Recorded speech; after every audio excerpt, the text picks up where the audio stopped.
It's my pleasure to introduce Dr. Curtis Pavey. Curtis was a mentee at NKU last year, and I got to work with him so much as his mentor in how to become a college professor and working specifically with our student pedagogy classes. He did a master class, I believe, for the applied students, and he's just been a pleasure to have around. His specialty is side specialty is in harpsichord, and so he's going to present his DMA project on introducing early music in the harpsichord. Thank you.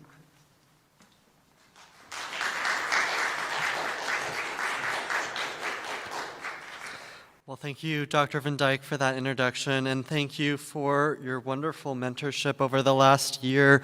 I was really blessed to have the opportunity to get to observe Dr. Van Dyke's lessons, his classes, and to observe other activities here at NKU. It was a real pleasure and one of the highlights of my doctoral degree to get to do that.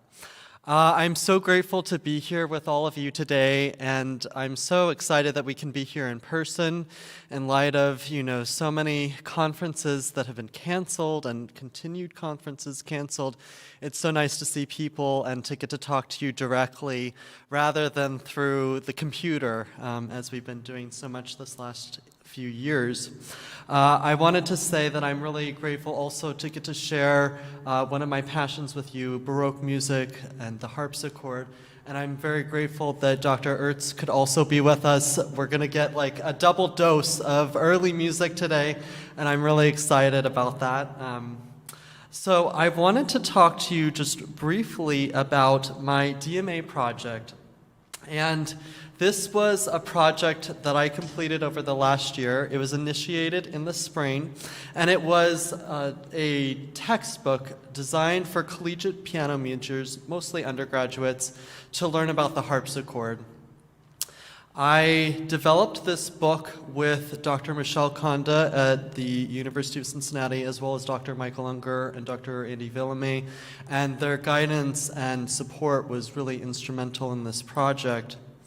The initial idea for the project came during my teaching assistantship work at the University of Cincinnati. A particular student was a vocalist at CCM, a very, very talented countertenor who was also very interested in early music. And he had just completed the group piano for performance majors courses.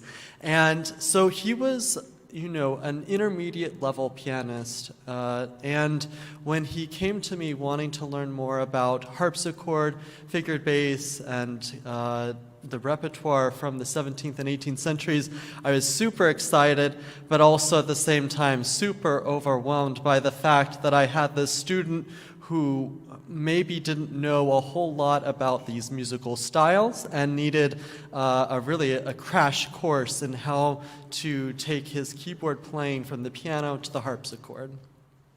So, what I want to say though today is I'm not here to try to sell you my book. My whole point of this presentation is to just get you excited about early music and the harpsichord, and to maybe help you consider ways that you can include more Baroque performance practice in your own teaching and performance. I believe that it's important that early music and harpsichord study is a part of every level of our piano study, from the beginning to the end, or the collegiate level, I guess, not the end, of our piano studies. So I have a little roadmap for you here of what I want to talk about. I'm going to talk about certain elements that come from my book, and I have a copy here, that are how I organized this book. So talking about historical context, listening assignments, improvisation, technique, figured bass, repertoire, and then I want to talk briefly about some activities that I think might be useful in piano private instruction, whether you're working with a beginning level student or an advanced student. And then I have a resource list that I would like to share with you as well. So I want to begin by talking a little bit more about our background in Baroque music as pianists. And typically, we study really thoroughly the music of the class of '85. These are the three composers born in 1685, J.S. Bach, Handel, and Scarlatti. And we have really prioritized their music in our concerts, in our teaching. Of course, their music is worth prioritizing. It is very beautiful, very instructional, and very captivating to listen to. However, when we only focus on these three, we miss a much wider stream of a set of connections that relate to one another and give us a more holistic understanding of the Baroque period. So I wanted to show you this and then kind of contrast it with this much larger list of influential authors, composers, and performers from the Baroque period. Now, as you're looking at this list, I'm sure you know many of these. I'm sure there are some that you also have never heard of, and that's totally okay to be in that place. But what I want to say is that all of these people on this list, and there are many more, of course, have such an important role in the development of keyboard music and keyboard literature that we should study and teach to our students. So I want to talk first about this historical context and repertoire problem, which I want to discuss briefly more about this class of '85 and how we struggle with introducing students to composers outside of this set of composers. And I think it's really important to acknowledge that it is a true challenge to teach music from the 17th century at the piano. There are, first of all, a lot of performance practice issues. You know, when we play music by Bach on the piano, there are so many different arguments about whether we can use the pedal or not, how we should approach articulation. Should we keep the tempo rigorously steady, or is there a case for a little bit of rubato that we can use in the music? Not only that, but there's not a great historical precedence of piano performances of 17th century music. There's just not a lot of concert pianists who tour with Gibbons, Bird, Frescobaldi, and that's at the expense of this really interesting music that can, I think, show us so many rich influences on the music of Bach, Handel, and Scarlatti. In addition to this, there's the problem that we lack a lot of pedagogical collections that introduce us really well to these composers and help make this music accessible for students. For instance, if you think of the music of, for instance, Louis Couperin, there's a very famous edition edited by David Moroni, who organized all of his pieces, and they're a beautiful publication, but it's perhaps very dense if we wanted to teach that to, say, a 15-year-old intermediate level piano student. That is just a little bit of an accessibility issue.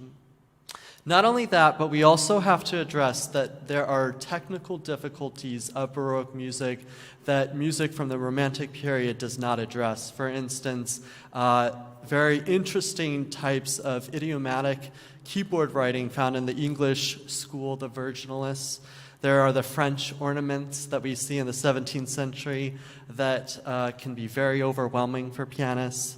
And so we need to embrace that there are also these very severe technical challenges that we have to overcome with our students.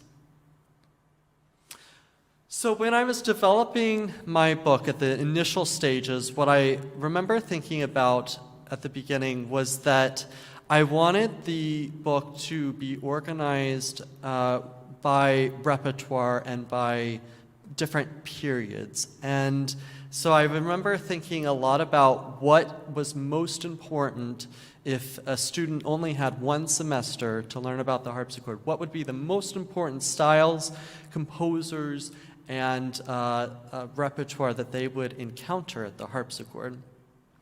And it was such an interesting kind of realization throughout working on the book, I discovered that I wanted to have 6 different units. The units were organized by geographical location and time period. So we start with 17th century Italian music. We go to the English virginalists. We have 2 chapters on France because there's just so much there that I love personally. Then we have a chapter devoted basically to Handel and Bach.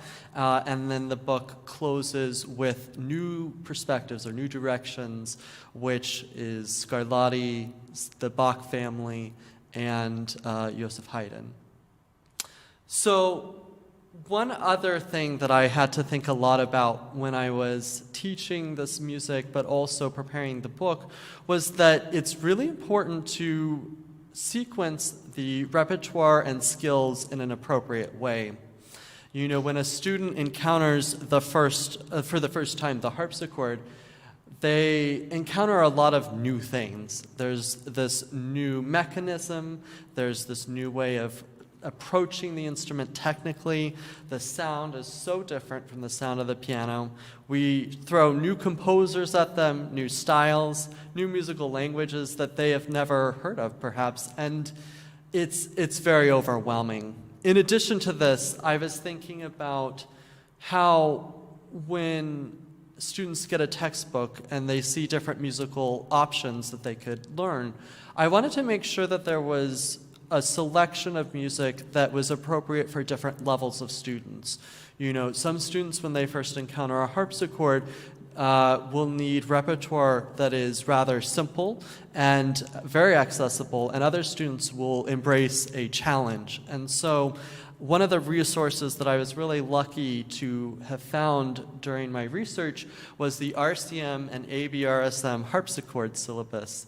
Now, this was a huge surprise to me that they even have one, and I'm not sure how often it is tested, but what is great is they have their leveled, sequenced versions of their lists, and it shows a progressive way for students to gradually learn new concepts, new repertoire, at an appropriate level from about an early intermediate or mid-intermediate level keyboard playing to an advanced level of harpsichord playing. So one thing that I want to do today is I want to introduce you to some composers that I think are really worth exploring on your own. These are 2 of my favorite composers from the Baroque period, besides Bach. And they're composers that I think their music is just so overwhelmingly expressive and interesting when we hear them on the harpsichord or on the piano. So they are Johann Jakob Froberger and Elisabeth Jacquet de la Guerre. I want to introduce you first to Johann Jakob Froberger, who lived in the 17th century. He was born in 1616, and he was of German descent. He was known not necessarily for being a German composer, but for his international travels and studies. He began his studies with Frescobaldi, who was the most famous Italian keyboard composer of the time in Rome, and he studied with him at least once, maybe twice, while he was there. In addition to that, he traveled throughout Europe, including to France, where he met the French clavecinistes. All of these studies and travels led to a very diverse set of repertoire that he composed and produced, and the influences that he picked up and also gave off during his travels are immense, and we can kind of see how his trips and studies really formed him as a musician.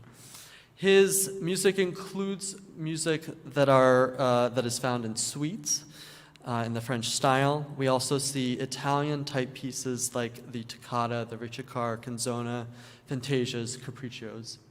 I want to play a brief excerpt of a piece that I think is very, very beautiful.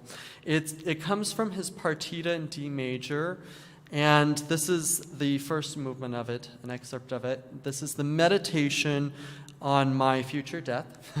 This was a very interesting piece. In France at this time, composers often wrote pieces called tombeaux, which were these pieces that memorialized a person.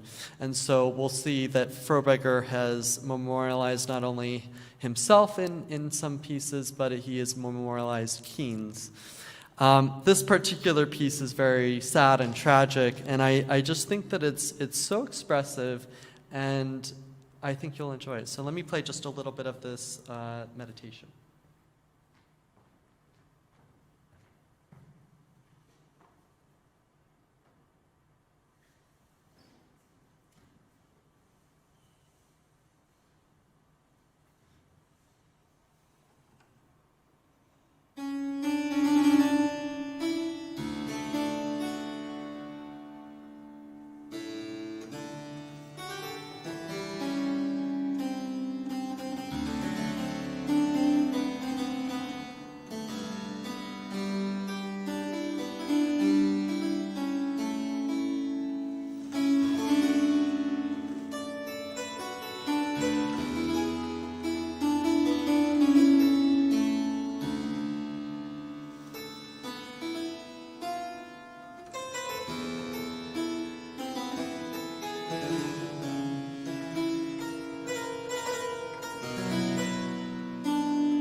For those of you who were able to follow the harmonic progression of that piece, we went from D major to a very striking F sharp major chord at the end of that. It's just a very beautiful piece.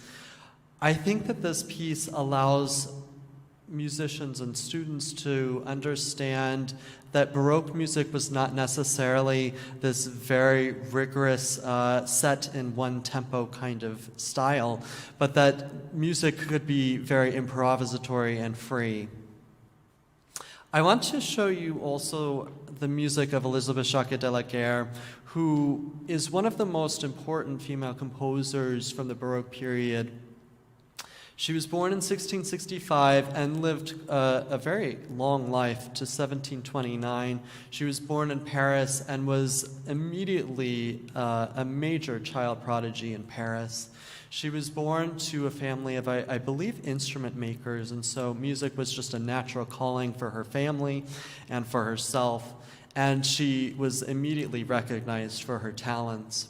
She not only performed at the harpsichord, but was an amazing singer as well, and wrote a very significant output of music. She was noticed very early on and was brought to the Palace of Versailles and performed notably for King Louis XIV multiple times throughout her childhood and teenage years until she was married around her 20s and moved back to Paris. She continued to compose and perform and was one of the most important representatives of the French harpsichord school at the time. It's particularly remarkable to note that she was a published composer, and in this time, obviously, there were so many limitations on what women were able to do, and it's just such a blessing that we have this music from her because it is so beautiful and interesting. She composed and published 2 sets of pièces de clavecin, which are just sets of harpsichord pieces. It's organized into suites.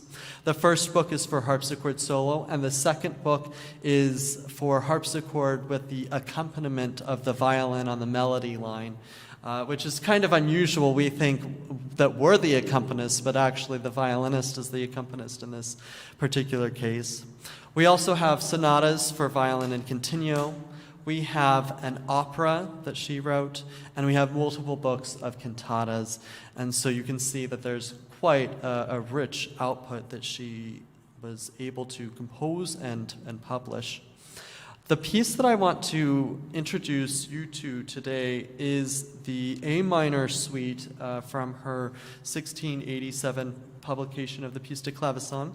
This suite is very beautiful, and some of the movements are quite challenging, but I think some of them are also very accessible and would be very appropriate for a mid or late intermediate level student to take on. These pieces could easily replace a movement from a Bach French suite at about the same level, and would allow students to learn more about the role of women in classical music, and also different ornamentation that we would encounter perhaps in the music of Bach, as well as many other things. I want to play just the saraband from her A minor suite so you can get a sense of the style that she writes in.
One thing that I always appreciate about the music of Elizabeth Jacques-Delaguerre is the sheer elegance and sophistication of it.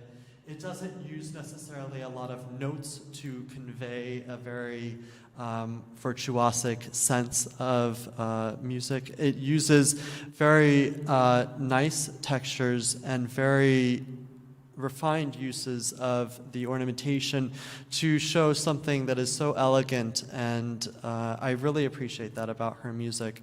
As you can see, this piece is definitely an appropriate substitution for music of J.S. Bach at the French suite level. You could easily approach this with a student.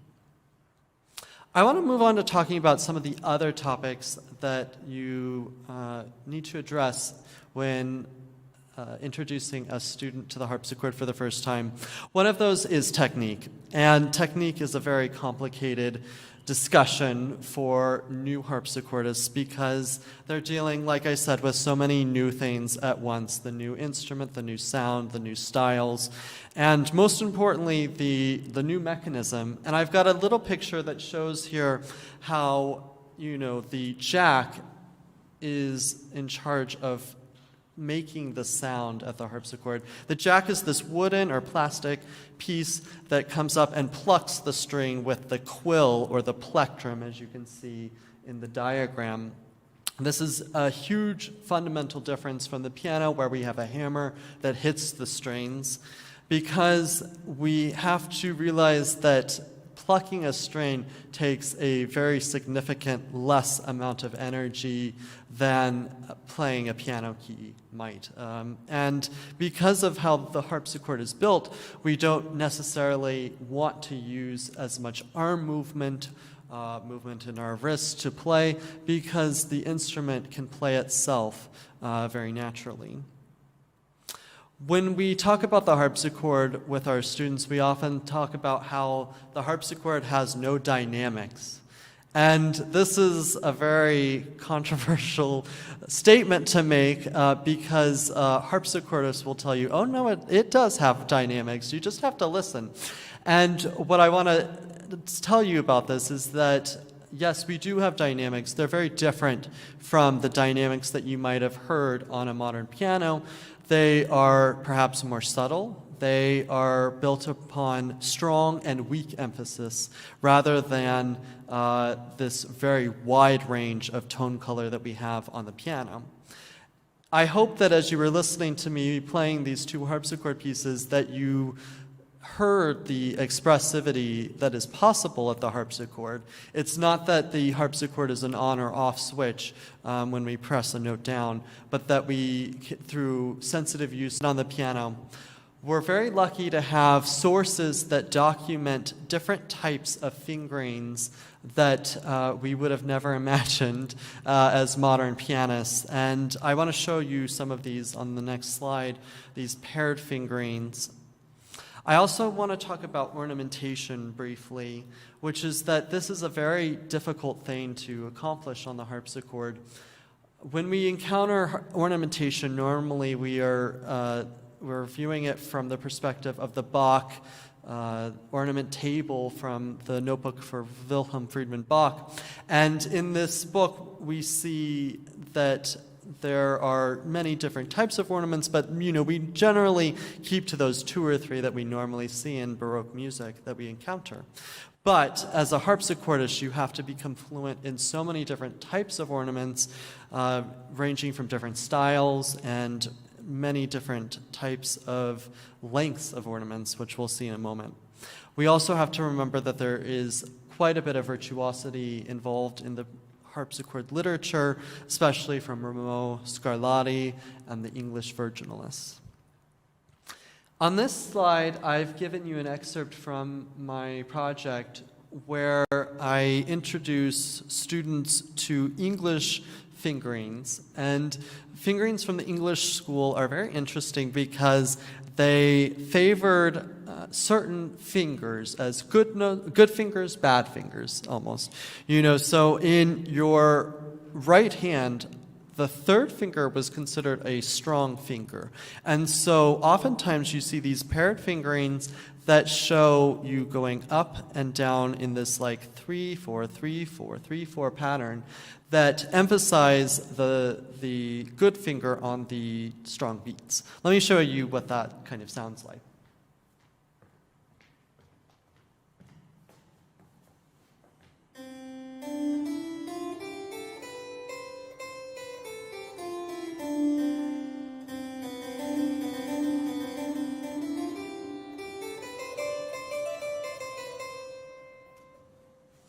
In the left hand, we'll notice that the thumb was prioritized. You'll see, for example, in the fourth excerpt down, that there is a lot of crossing of 1, 2, 1, 2, 1.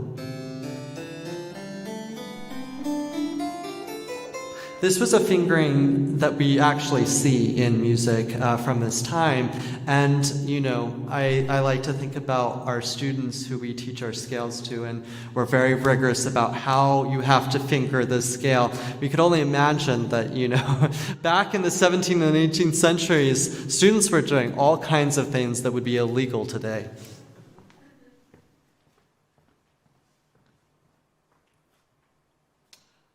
On this next slide is a really beautiful diagram from Jean-Henri Danglebert, who is a French composer from the 17th century. He wrote this beautiful set of harpsichord pieces that included this ornament table. It was known to Bach because we know he copied it, and he based his own ornament table off of this set. It's a really interesting diagram because there are so many varieties of ornaments that we probably have never encountered. We're familiar with the one in the far upper left-hand corner, the tremblement simple, and the pince, which is immediately below that on the next line. These are your trill and mordant.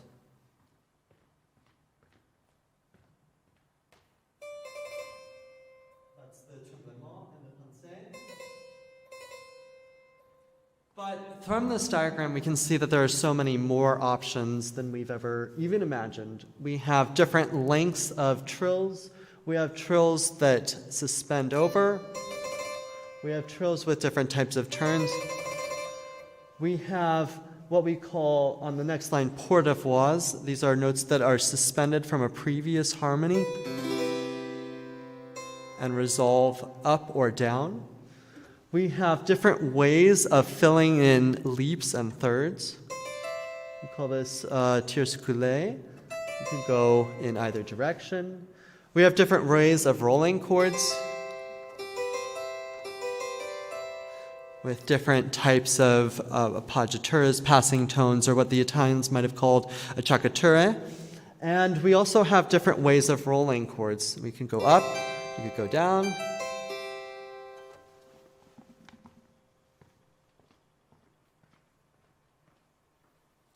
Because we know that Bach was fluent and familiar with this set of ornaments, we, I think, can very easily adapt them to his music and apply them to his suites. I think a lot of these ornaments we will never see in the music of Bach, but the musical language is all there. And if you look at his more rich examples, such as his partitas, you'll find a lot of this ornamentation already written into the texture. When I'm introducing ornamentation to students, I want them to first get a really good workout with their fingers, showing them, first of all, how to play the ornament correctly, making sure that we start on the upper note for the trills, and getting them practicing this in all of their fingers in both hands. And you can see I've included several of the different types of ornaments that are very common to find in French keyboard music from the 17th century. And then I have them apply it. This is a little exercise. This is the melody line from the Courant in A minor by Elizabeth Jacques de la Guerre. You can see just about every other note has an ornament on it, which makes it quite difficult. But if you strip away the left hand, it becomes a really great etude in ornamentation. The next topic I want to address is improvisation, and this was a very important skill amongst Baroque keyboardists. They were improvising all the time. We know that they were improvising above ground basses. They were improvising preludes to start suites or to get acquainted with a new instrument or to check tuning. We know that they also they improvised ornamentation on the repeats of binary dance suites. We know also that they were improvising figured bass. Figured bass is a topic we'll address a little bit more in a moment, but where do we start with all this? So one way that I think is a really great way to start with a student is to have them practice playing a ground bass. This is the lament bass line, and I'm going to take my, leave that there. Over here.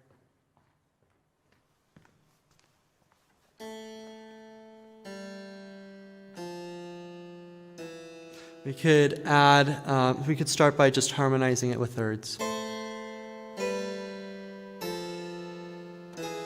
Could add chords. You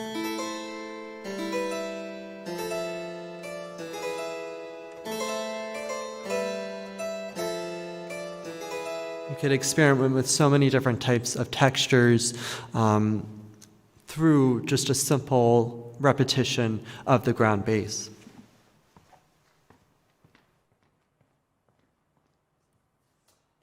Slide, you'll see one of my favorite pieces by Elizabeth Jacques de la Guerre, which is her unmeasured prelude in A minor. This is the manuscript copy, which is available on IMSLP. You can download it, and it's just so beautiful to look at. This was this is a very challenging thing to read for most pianists.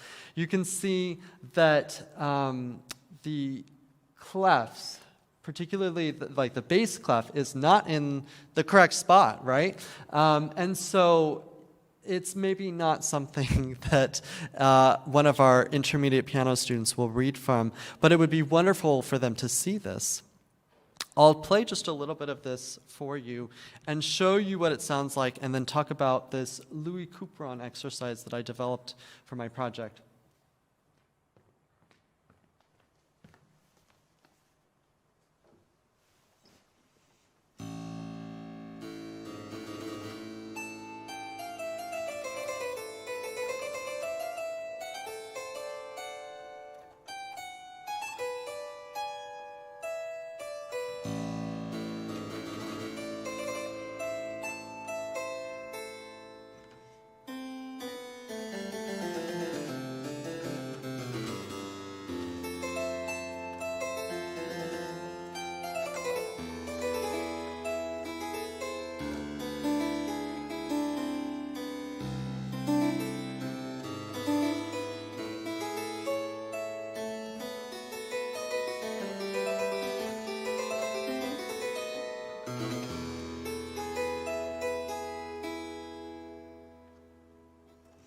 So in this type of style, the notes that we see on the page are very free.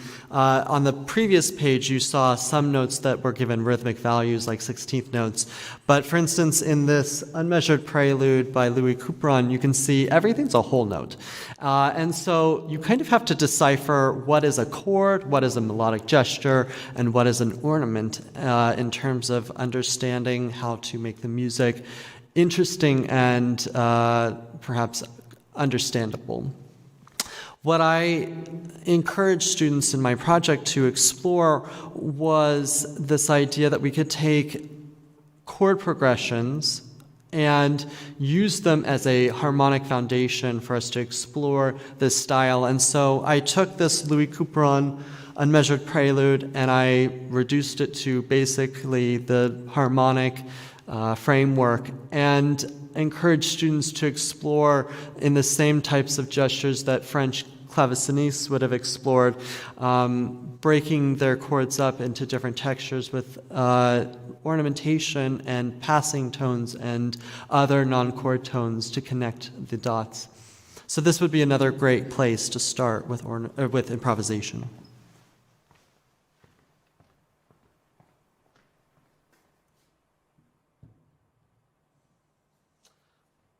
Another topic that is important to address is this idea of figured bass.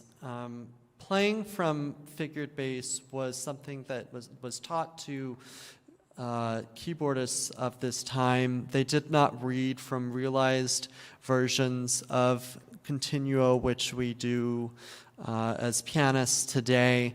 And this was a skill that was expected amongst competent keyboardists at the time. You know, most of the music that involves harpsichord and another person, whether it's a sonata for two instruments or whether it's a work involving a chorus and an orchestra, all of this was from reading bass line with figures. Only occasionally do we have, and this is more in the 18th century, we have music that is written for obligato harpsichord, meaning harpsichord without figures. It's really written out for you. There are multiple important treatises that we can encounter and introduce ourselves and our students to this idea. For instance, the work of Monsieur de Saint-Lambert, whose treatise, A New Treatise on Accompaniment with a Harpsichord, the Organ, and with Other Instruments from 1707. This is a really interesting treatise because it is the part 2 of another treatise on how to play the harpsichord. We also have the work of Francesco Gasparini called The Practical Harmonist at the Harpsichord. This is an interesting work because it also introduces students to foundational concepts of reading music, including intervals and key signatures. We also have the work of Jean-François Dandrieux, whose Principles of Accompaniment was one of the most important and still very popular treatises on playing from figures. So I want to show you some examples from that treatise. It's a really brilliant idea that he came up with, which was to teach chords in a sequence, going from one chord and adding chords one at a time. It might be a little hard for you to read what's above each note, but these are figures, and there are 3 voices, one for each tone. And what's interesting is you start by learning the exact positioning and movement that you would encounter at the harpsichord. And then later on, you learn to play it, the same exercise, without the figures that are unnecessary. So for instance, you start off like this.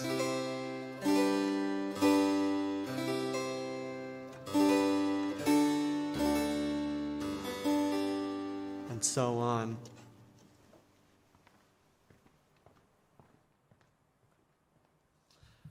This treatise is also available on IMSLP and would be a really great way for students to apply their work learning chord inversions.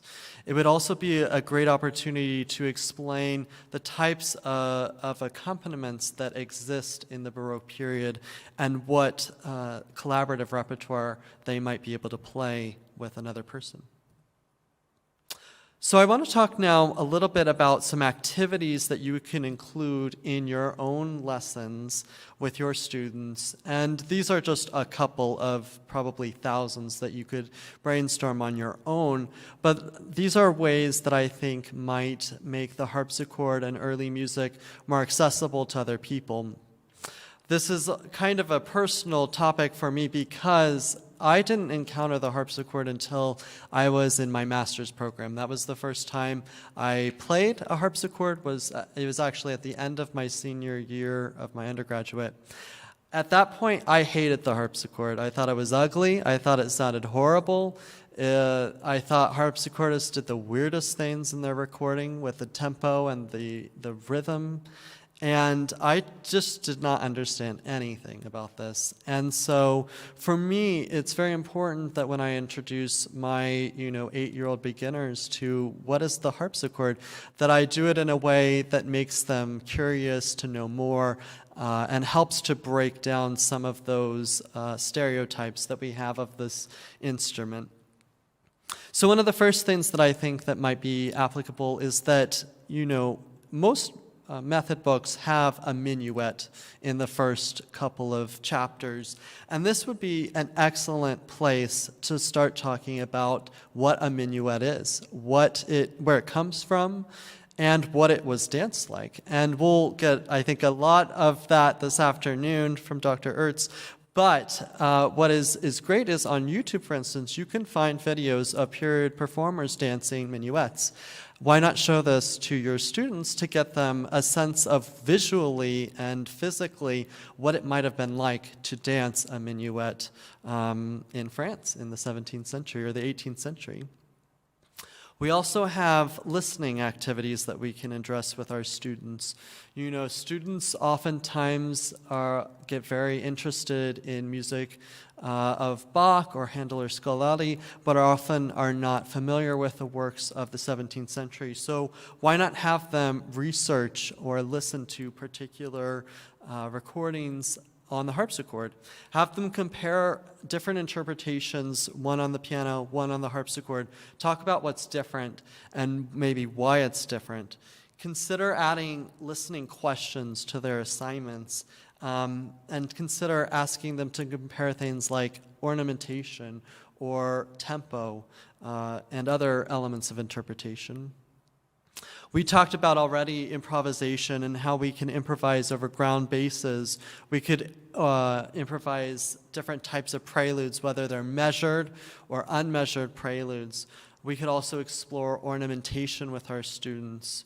When a student encounters a French suite of Bach for the first time, they are probably going to, just play through it once through. They might not take the repeats, but perhaps encourage them, once they are really proficient with the piece, to take the repeats, and for each repeat or each phrase, add at least one new ornament. And that will be, I think, a very creative and fun activity. And it's also a way for them to see how important just one little tiny ornament can make a phrase come alive in a new way. Here are some more ideas. So we talked about listening activities. How about activities where they learn about composers and different styles? So for instance, they could research unfamiliar composers to them, such as Elizabeth Jacques de la Guerre, and discuss women in music history. That would be a really interesting assignment, I think, for a lot of students to discover how women were involved in the music industry in this time and why we perhaps don't play a lot of their music from this time. It would also be interesting to compare, as I mentioned, the manuscripts from the 17th and 18th centuries with the ways that we have modernized things today. You know, you'll see different kinds of clefs, you'll see very idiosyncratic ways of notating music that are so interesting and different from what they see in their Faber books and their RCM books. You could also have students try out some accompaniments, having them learn some very easy arrangements of pieces with realized continuo. You could have them listen to, for instance, an example played with a realized continuo and one without a realized continuo, but one that is improvised with figures, and see how that might change the musical message or the interpretation. And then additionally, you could do because there's nothing quite like actually playing a harpsichord or forte piano. You know, you can only get a sense of it through listening to it. So I think it would be really amazing if you took your students, whether it was to NKU or to CCM, or, you know, once my harpsichord, which is in a little bit of bad shape right now, once it gets revoiced and fixed, come to my studio and I'll let you and your students play it and see how it is so different from the way that we play Baroque music at the piano. So this concludes my presentation. I have a QR code which may be possible to scan from your seats. I'm not really sure. It's very big. I'm of course willing to share my slides. For anybody who would like my slides, just send me an email or talk to me after my presentation. I'd be happy to share this material with you. This resource list is the bibliography from my doctoral project. There is, you know, a vast number of resources on this list. One of the more important resources that I think might be interesting to all of you is the Cambridge Guide to the Harpsichord, I think is what it's called. This is a wonderful book. I think it's edited by Mark Kroll. This introduces all these different historical styles in a very accessible way. It's a really well-written book. And so that is one resource I highly recommend. I wanted to ask now that I'm done if there are any questions that anybody has regarding my project or my research or anything else related to Baroque music. Yes? Well, it's a very basic one. Sure. When you were showing us the picture of how it works with the plectrum, does it still pluck up? Does it? Yeah. Okay. Yeah, no, that's okay. It plucks the string going up like this, and then the force of gravity brings it back down below the string. Yeah, that's a great question. It's totally different from our piano, but the hammers you can have. Yeah, the sound reinforcement in here made it sound like a lot of bass. And I normally think of harpsichords being really light and treble heavy. Yeah. Does that influence your playing at all? Oh, of course. You know, the harpsichord is also different from the piano in that it has very unique registers across the instrument. So you'll have things that sound very bassy and growly, very light and bright on the top. You'll have very distinct ranges, soprano, alto, tenor, bass, and that's very different from the piano, which has been kind of homogenized to sound as equal as possible so that when we play our scales, we get this really even sound throughout the different registers. Yeah. Other questions? Yeah, Maria?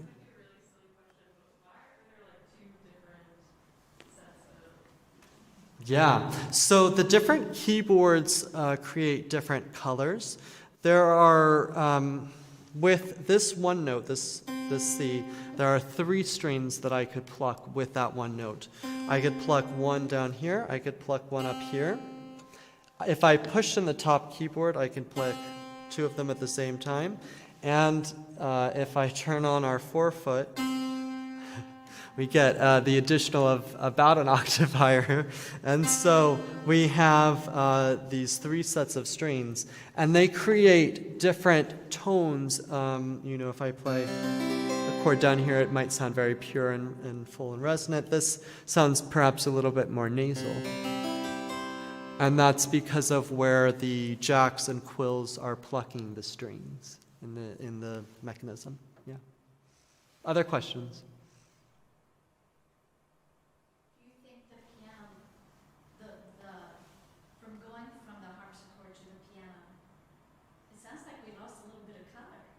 Do you think so in your study?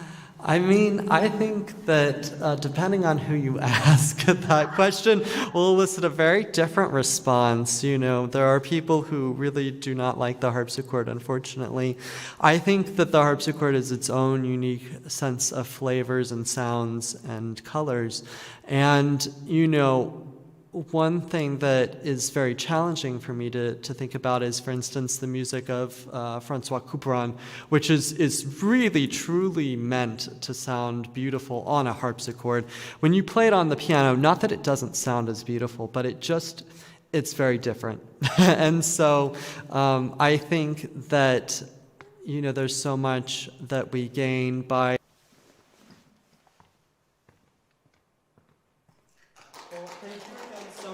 for listening to my presentation. Again, if you have any questions, feel free to chat with me. I have a copy of my project if anybody would like to see some more of what's going on in this project. Thank you again so much. I look forward to talking with you later today.